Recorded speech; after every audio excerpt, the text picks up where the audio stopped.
प्रकृति कभी कभी ऐसा अनोखा रूप धारण कर लेती है जिसे देखकर हर कोई हैरान रह जाता है। इन प्राकृतिक घटनाओं को कोई चमत्कार मानता है तो कोई इसे विज्ञान से जोड़कर देखता है। तो फिर ये जरूरी हो जाता है कि आप दुनिया भर में घटित होने वाली इन अद्भुत घटनाओं के बारे में जानें, क्योंकि इस तरह के चमत्कारी नजारे देखने का मौका हर किसी को नहीं मिलता। तो आइए शुरू करते हैं ये मजेदार वीडियो और जानते हैं मोस्ट मिस्टीरियस ओशन फिनोमेना के बारे में, जिन्हें देखकर आपके होश उड़ जाएंगे। लेक नेट्रन। प्रकृति इंसान की सोच से कितनी तेज और आगे है, इस बात का अंदाजा आप लेक नेट्रन को देखकर लगा सकते हैं। ये दुनिया की सबसे अजीबोगरीब और रहस्यमयी झील है जो उत्तरी तंजानिया में है। लेक नेट्रन को मौत की झील भी कहा जाता है, क्योंकि इस झील का पानी इतना खतरनाक है कि उसके संपर्क में आने से पशु या पक्षी पत्थर में तब्दील हो जाते हैं। यूं तो हर प्राकृतिक झील अपनी सुंदरता और आकर्षण के लिए मशहूर होती है, लेकिन लेक नेट्रन अपने अजीबोगरीब रहस्य के लिए लोगों के बीच फेमस है। इस झील में नमक और खनिज तत्वों की मात्रा इतनी ज्यादा है कि इसके पानी का रंग नीला होने के बजाय लाल है। इतना ही नहीं, ये पानी इंसान समेत जीव जंतुओं के लिए हानिकारक भी साबित होता है। लेक नेट्रन का भयानक रूप सबसे पहले फोटोग्राफर निक ब्रांड ने देखा था, जब उन्होंने झील के किनारे पत्थर में तब्दील हो चुके पक्षियों की तस्वीर क्लिक करके सोशल मीडिया पर शेयर की थी। उन पक्षियों में कौवे से लेकर चमगादड़ और बतख शामिल थे, जो लेक नेट्रन के विषैले पानी की वजह से पत्थर में बदल चुके थे। वैज्ञानिकों का मानना है कि लेक नेट्रन में नमक और सोडियम की मात्रा इतनी ज्यादा है कि जो भी पक्षी या जीव उसके पानी के संपर्क में आता है उसकी मौत हो जाती है। इतना ही नहीं, झील का खनिज युक्त पानी मृत जीवों के शवों को सालों साल तक सुरक्षित रखता है और उन्हें सड़ने नहीं देता है, जिसकी वजह से झील के किनारे और आसपास के एरिया में बड़ी संख्या में मृत जीव देखे जा सकते हैं। बीतते समय के साथ उन जीवों का शव पत्थर में तब्दील हो चुका है और देखने वाले को ये किसी चमत्कार से कम नहीं लगता। हालांकि आपको जानकर हैरानी होगी कि लेक नेट्रन के खनिज युक्त पानी में भी जीवन है, जहां कुछ खास तरह के बैक्टीरिया और रेंगने वाले जीव रहते हैं। Methane bubble. सर्दी के मौसम में जमी हुई नदी या फिर झील के अंदर इस तरह के सफेद बुलबुलों को देखना बहुत ही खूबसूरत एहसास होता है, जिनका निर्माण एक खास तरह की गैस से होता है। आमतौर पर जमे हुए पानी के नीचे इस तरह के बुलबुलों का निर्माण पानी में ऑक्सीजन की वजह से होता है, लेकिन अगर बुलबुले ज्यादा ही सफेद और बड़े हों तो उनसे सावधान रहने की जरूरत है। दरअसल ज्यादा बड़े और सफेद बुलबुलों का निर्माण मीथेन गैस की वजह से होता है, जो पानी के अंदर जम जाती है और बुलबुले का रूप ले लेती है। जब बर्फ को तोड़कर उस गैस को बाहर निकाला जाता है तो जरा सी गर्माहट मिलने पर गैस जल्दी से आग पकड़ लेती है। इस तरह के मीथेन बबल का निर्माण तब होता है जब नदी या झील में पौधे मीथेन गैस रिलीज करते हैं। पानी की सतह जम जाने के कारण मीथेन गैस बाहर नहीं निकल पाती और पानी के अंदर ही कुछ इंच की दूरी पर बुलबुले के रूप में जम जाती है। इस तरह के मीथेन बबल का नज़ारा मुख्य रूप से कनाडा में अब्राहम लेक में देखने को मिलता है, जो पूरी झील में फैले होते हैं और इन्हें देखना बहुत ही सुखद एहसास देता है। अगर आप बर्फ की परत को तोड़कर मीथेन गैस को बाहर निकालते हैं और हवा में लाइटर जलाते हैं तो मीथेन गैस तुरंत आग पकड़ लेगी और आपको हवा में आग लगने का अविश्वसनीय नज़ारा देखने को मिलेगा। Lake candy. कजाकिस्तान में लेक कैंडी बहुत ही अद्भुत और खूबसूरत झील है, जो 400 मीटर लंबी और 30 मीटर तक गहरी है। ये झील दूर से देखने पर तो बहुत ही खूबसूरत लगती है, लेकिन जब आप इसे पास से देखेंगे तो पाएंगे कि झील की सतह से ऊपर बाहर की तरफ लकड़ी की आकृति निकल रही है। दरअसल ये लकड़ी असल में पेड़ों के तने हैं जो झील के ऊपर हैं, जबकि पेड़ों की जड़ें और बाकी हिस्सा झील के अंदर होता है। लेक कैंडी के बाहर ये पेड़ भले ही आकर्षक ना लगते हों, लेकिन जब आप इस झील के अंदर का नज़ारा देखेंगे तो आपके होश उड़ जाएंगे।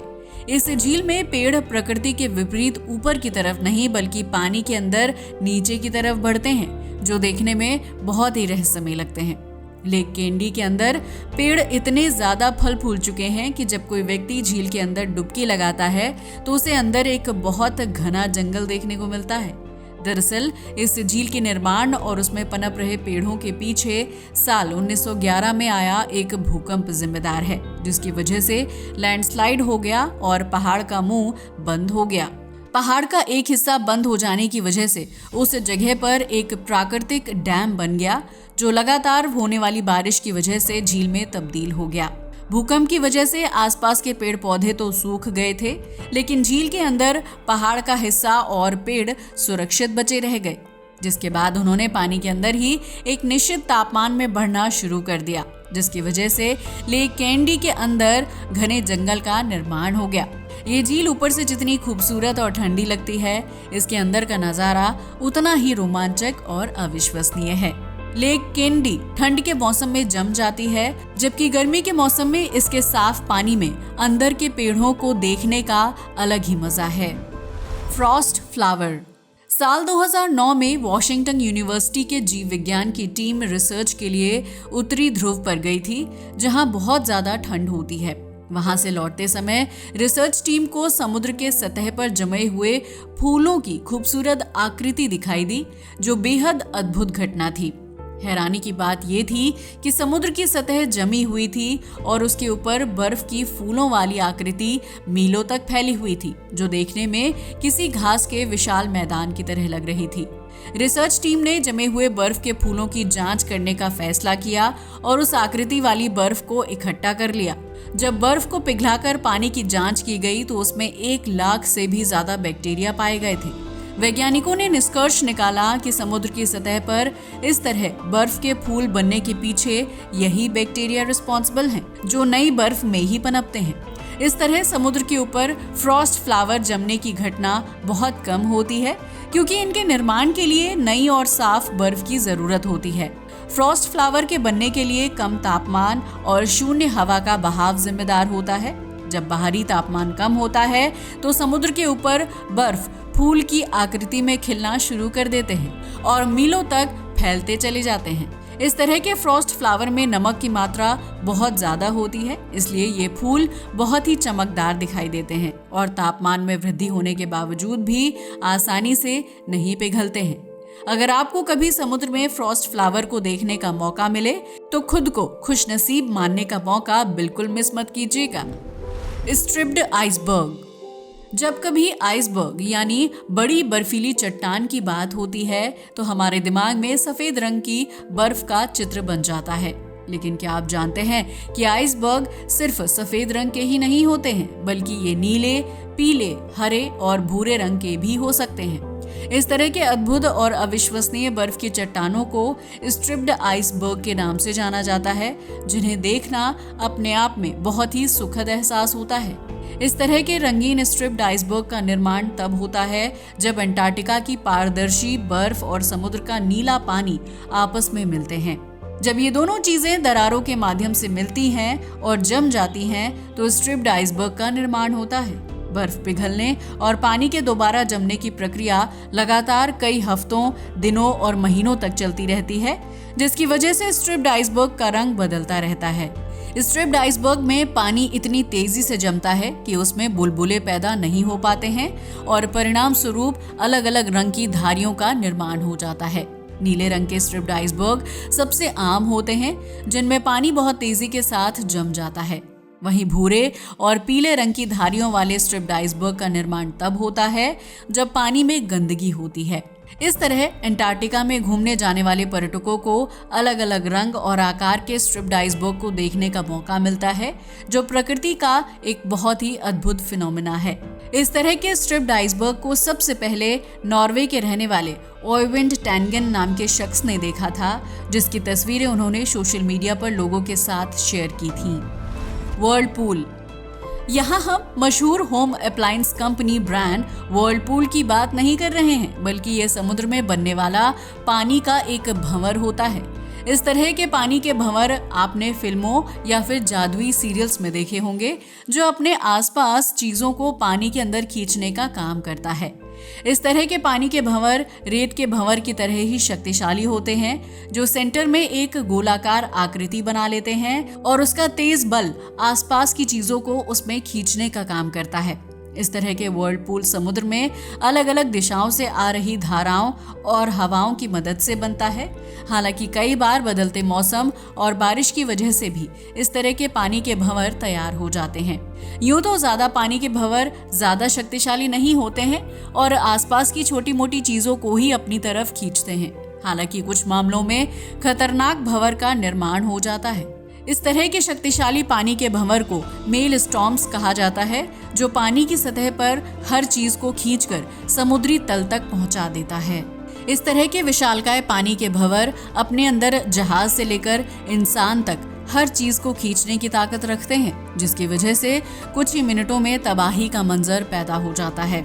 आप प्राचीन कहानियों और चित्रों में इस तरह के विनाशकारी और बड़े व्हर्लपूल को देख सकते हैं, जो बहुत ही भयानक होते हैं। Circles on the ocean bed. अगर आपको समुद्री दुनिया से प्यार है तो यकीनन आप उसके बारे में ज्यादा से ज्यादा जानकारी जुटाने की कोशिश करते होंगे। धरती पर तो विभिन्न आकार वाले सर्कल देखना बहुत ही नॉर्मल है, जो खेती या फिर किसी खास काम को पूरा करने के मकसद से बनाए जाते हैं। लेकिन क्या आप जानते हैं कि समुद्र की तलहटी पर रेत में भी कुछ बहुत ही विचित्र और रोचक सर्कल होते हैं, जिन्हें पहली बार देखकर वैज्ञानिक भी हैरान रह गए थे। समुद्री तल पर रेत में बने इन विचित्र गोलों को पहली बार साल 1995 में the coast of southern Japan में देखा गया था, जिसके बाद स्थानीय गोताखोरों ने इन्हें मिस्ट्री सर्कल्स का नाम दे दिया था। इन रहस्यमय सर्कल के निर्माण को लेकर वैज्ञानिकों ने लगभग 16 साल तक रिसर्च की, जिसके बाद समुद्र में विचित्र गोलों के बनने की असल वजह का खुलासा हुआ। दरअसल समुद्र की तलहटी पर इस तरह के सर्कल नर पफर फिश ने बनाए होते हैं, जिसके खुद का शारीरिक आकार 5 से 6 इंच तक होता है। ये मछली समुद्र की तलहटी पर अपने आकार के मुकाबले कई गुना बड़े 2 मीटर व्यास वाले सर्कल का निर्माण करती है, ताकि वो मादा मछली को आकर्षित कर सके। इसके लिए नर पफर्स समुद्र की तलहटी पर जमी रेत के आसपास घूमते हैं और अपने निचले पंखों से रेत को उड़ाने का काम करते हैं, जिसकी वजह से रेत इधर उधर फैल जाती है और रहस्यमयी गोलों का डिजाइन तैयार हो जाता है। आपको जानकर हैरानी होगी कि पफर्स को इस तरह के गोले तैयार करने में सिर्फ 7 से 9 दिन का समय लगता है, जो इसके आकार के हिसाब से काफी कम समय है। समुद्र के अंदर चलने वाली इस पहेली को सुलझाने में वैज्ञानिकों को कई साल लग गए थे, लेकिन जब उन्होंने पफर्स को गोले बनाते हुए कैमरे में कैद किया तो सालों बाद ही सही, लेकिन समुद्र की तलहटी पर बने रहस्यमय सर्कल का राज सुलझ ही गया। पायरोसोम। साल 2013 में तस्मानियन सी में ऑस्ट्रेलिया के गोताखोरों ने डुबकी लगाई थी, ताकि वो समुद्री जीवन को करीब से देख सकें। लेकिन उन्हें समुद्र में बहुत ही विचित्र चीज देखने को मिली, जिसे पहली नजर में समझ पाना बेहद मुश्किल था। दरअसल गोताखोरों को समुद्र में पाइप के आकार की एक लंबी चीज मिली, जिसकी त्वचा बहुत ही लचीली और चिपचिपी थी। पहली नजर में गोताखोरों ने उसे समुद्र में फेंका गया कूड़ा मान लिया था, लेकिन जब उस विचित्र चीज ने हरकत शुरू की तो उनके होश उड़ गए। वो पाइप के आकार वाली चिपचिपी चीज असल में एक समुद्री जीव था, जिसे पायरोसोम के नाम से जाना जाता है। पायरोसोम को समुद्र का सबसे अनोखा और अजीबोगरीब जीव माना जाता है, जिसे देखना बहुत ही किस्मत की बात मानी जाती है। दरअसल पायरोसोम आसानी से समुद्र में देखने को नहीं मिलते हैं, वहीं इसकी अजीबोगरीब शारीरिक आकृति और बनावट लोगों को काफी ज्यादा पसंद आती है। अचानक पायरोसोम को देखना किसी काल्पनिक जीव को देखने जैसा प्रतीत होता है, जिसकी वजह से इस जीव को यूनिकॉर्न ऑफ द सी के नाम से भी जाना जाता है। आमतौर पर पायरोसोम की शारीरिक लंबाई 90 फीट तक बढ़ती है, जिनकी बाहरी त्वचा पारदर्शी और अंदरूनी हिस्सा पूरी तरह से खोखला होता है। पायरोसोम का शरीर हजारों छोटे छोटे आकार के ज़ूऑइड्स नाम के जीव के आपस में मिलने से तैयार होता है, जो साल दर साल अपनी संख्या में वृद्धि करते हैं और एक विशालकाय पायरोसोम में तब्दील हो जाते हैं। पायरोसोम अगले हिस्से से पानी को अंदर लेता है और उसमें मौजूद बैक्टीरिया को खाकर जिंदा रहता है, जबकि पिछले हिस्से से पानी को बाहर निकालता रहता है। अगर आप कभी समुद्र में गोता लगाएं और आपको इस तरह का खोखला पाइप देखने को मिले तो इस दुर्लभ प्रजाति के साथ तस्वीर क्लिक करने का मौका बिल्कुल मिस मत कीजिएगा। दोस्तों, तो ये थे प्राकृतिक रूप से घटित होने वाली कुछ ऐसी घटनाएं और जगह जहां आपको एक अलग ही नजारा देखने को मिलेगा। इस तरह के मिस्टीरियस ओशन फिनोमेना अपने आप में जितने रोमांचक हैं उससे कहीं ज्यादा विचित्र भी हैं। आपको इनमें से कौन सी घटना सबसे ज्यादा अद्भुत या अलग लगी, हमें कमेंट सेक्शन में जरूर बताएं। आज के लिए बस इतना ही। वीडियो अच्छा लगा हो तो इसे लाइक और शेयर करें, साथ ही हमारे चैनल को भी सब्सक्राइब करें। जय हिंद दोस्तों।